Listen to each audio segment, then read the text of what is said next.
Bienvenue à tous. Je m'appelle Kai Et je m'appelle Carolina. et on a le plaisir d'être vos présentatrices pour ce 4e épisode de Les Melody News. Aujourd'hui, nous aurons un petit débat avec deux invités qui nous parleront de leur position sur la fracturation hydraulique. Nous avons publié sur notre Twitter, @lesmelodinews, à propos de ce que nos auditeurs pensent du fracking. Nous serons attentifs. Merci Kai. Pour commencer, la technique de la fracturation hydraulique consiste à créer une fracture dans les couches productrices de gaz et des profondeurs importantes du sous-sol, à l'aide de fluides visqueux injectés à haute pression, suffisant pour fissurer la roche réservoir et y créer une fracture. Sans plus attendre, on présente aujourd'hui nos invités pour nous dire pourquoi elles sont pour ou contre cette technique. Salut, je m'appelle Jenny Martinez et je suis venue ici en représentation du pour. Bien, tout d'abord, je voudrais signaler que la fracturation hydraulique soutient directement la création d'une nouvelle industrie. De plus, s'il est fait correctement, les dommages environnementaux peuvent être réduits et, en retour, la réactivation de l'activité économique dans la zone où il est effectué. Cette pratique est génératrice d'emplois et contribue à la baisse des prix du gaz. D'autre part, je m'appelle Camille Dubois et je suis venue ici en représentation du contre.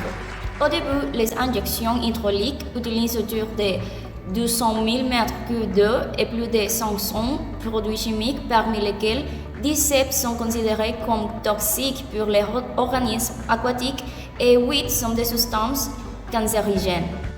En plus, la majorité de ces produits chimiques sont de composition inconnue car leur formule est un secret d'entreprise. De cette manière, les risques de fracking sont nombreux et ils touchent beaucoup d'environnements différents. Bien sûr, mais en ce qui concerne la contamination, je voudrais préciser que nous travaillons désormais avec des systèmes de localisation sèche, ce qui signifie qu'aucun contact de fluide avec les sols n'est autorisé. Les fluides de forage finissent dans ces conteneurs, ensuite ces fluides sont traités. De ce fait, la contamination est beaucoup moins importante. Malgré cela, sa mise en place présente un risque environnemental élevé ainsi que des risques pour la santé humaine et la biodiversité parce qu'elle provoque une pollution de l'eau, de l'air et du sol et augmente la sismicité tout en contribuant au changement climatique. Alors, après ces interventions, on passera à écouter les conclusions finales. C'est important de garder à l'esprit chez les auditeurs qu'une plus grande production de pétrole signifie que les pays auront plus d'argent pour financer les politiques sociales et le développement sur le territoire national.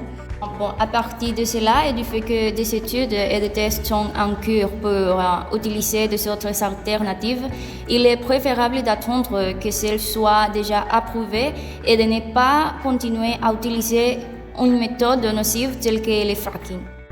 Nous remercions nos invités pour leur temps et leur contribution.